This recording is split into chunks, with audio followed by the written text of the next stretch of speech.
Your spear breaks mid-swing. Not the wood shaft, not the stone point, the joint between them. For one heartbeat, you're holding two separate objects instead of one weapon, and the animal in front of you does not care whose fault that is. Every hunter in the ancient world lived one bad joint away from disaster like this. So what actually held a Stone Age weapon together? It wasn't strength. It wasn't sharpness.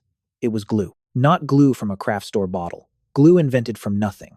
From bark, fire, and trial and error. Hundreds of thousands of years before anyone wrote a single word down. And by the end of this, you'll understand why some archaeologists now think making that glue took more raw brain power than making the blade it held. For most of your ancestors, gluing two things together wasn't a hardware store errand.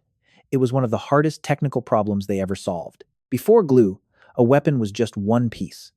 A handheld stone, sharp but short range, useless against anything that could outrun you or fight back at close quarters. Glue changed the math entirely. Fuse a stone point to a long wooden shaft, and suddenly you can strike from a distance, throw instead of stab, hunt animals far stronger than you without ever getting close enough for them to hurt you back. That single joint, point to shaft, is the difference between a rock and a weapon system. And weapon systems are what let a slow, clawless, fangless animal like your ancestor become the most dangerous predator on the continent. So the glue wasn't a minor detail.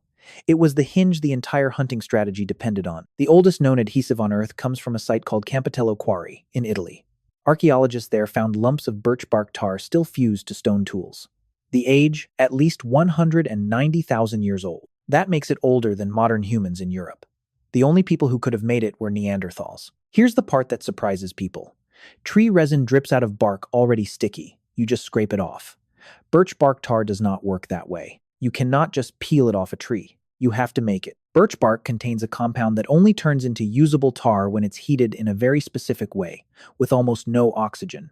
Too much air, and the bark just burns to ash. Too little heat, and nothing happens at all. There is no recipe card, no trial and error video to watch.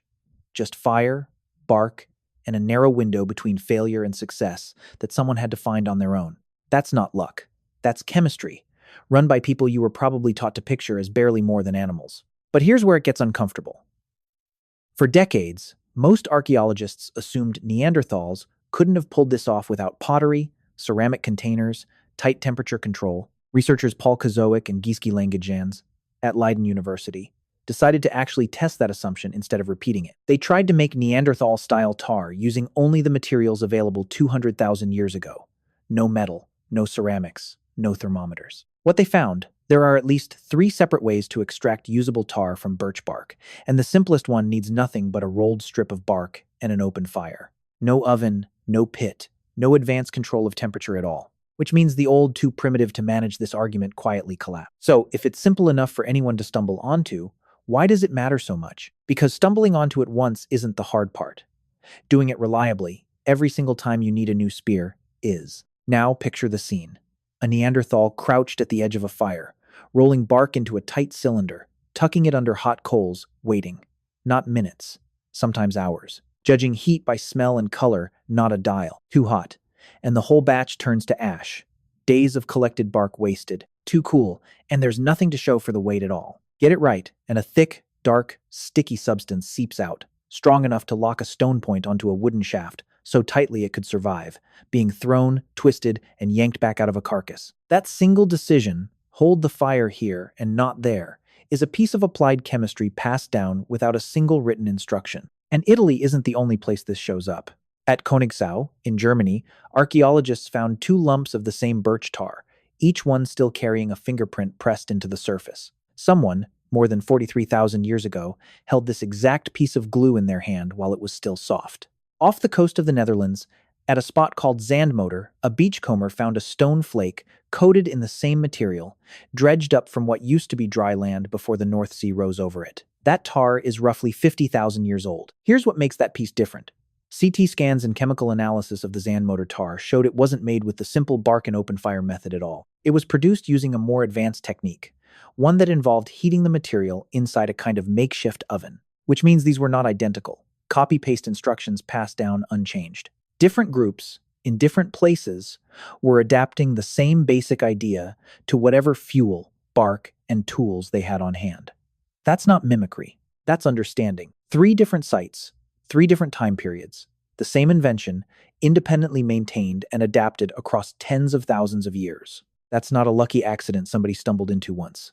That's a technology, taught, remembered, and passed down. But here's the twist that really changes the story. Birch tar wasn't the only glue your ancestors figured out, and the next one might be even more impressive. At Sibudu Cave, in South Africa, archaeologist Lynn Wadley and her team examined stone tool fragments dating back roughly 70,000 years. Under a microscope, they found something odd, a mix of plant gum and red ochre, a natural iron-rich pigment, smeared exactly where a stone point would have met its wooden handle. Not glue made from one ingredient, glue made from a recipe. Wadley's team tested it.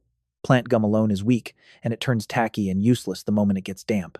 Add powdered ochre to it, though, and the mixture behaves completely differently. It dries faster, holds its shape, and stops soaking up moisture from the air. In other words, someone figured out that mixing in a mineral powder fixes a chemical weakness in a plant-based glue. That is not guesswork. That is a formula, refined and repeated. To recreate it, Wadley's team had to plan multiple steps in advance, hold several ingredients and their exact ratios in mind at once, and adjust the recipe based on the weather. Her conclusion was blunt. Producing this glue required a level of working memory and forward planning that looks a lot like what your own brain does today. Read that again. A brain. 70,000 years old, running the same kind of multi-step planning you use when you follow a recipe or troubleshoot a broken gadget. So which task actually took more raw intelligence? Knapping the sharp stone point, or mixing the glue that held it in place? Increasingly, researchers are leaning toward the glue. Flaking stone into a point is a skill you learn by repeating one physical motion over and over until your hands know it without thinking. Making compound glue is different. You need to remember a formula, adjust it for humidity, predict a chemical reaction you can't actually see happening, and do all of that without a single failure, because a spear point that comes loose mid-hunt can get you killed. That's not muscle memory. That's the same kind of layered thinking that goes into everything from cooking a complicated meal to running a project with a dozen moving parts. Which brings this back to you. Every time you grab a tube of superglue, or peel a strip of tape, or duct tape something back together without thinking twice, you're using an idea your ancestors had to invent from raw materials hundreds of thousands of years before chemistry had a name. Modern epoxy is still, at its core, the same problem your ancestors solved. Two ingredients, mixed in the right ratio, triggering a reaction you can't see to create a bond stronger than either ingredient alone. The label on the tube changed. The underlying idea did not. You don't think about oxygen levels or ochre ratios.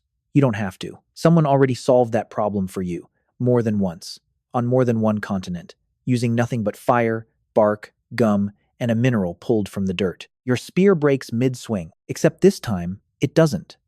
Because somewhere back in the deep past, someone crouched by a fire, watched smoke curl off a rolled strip of bark, and refused to let that moment ever happen to them again.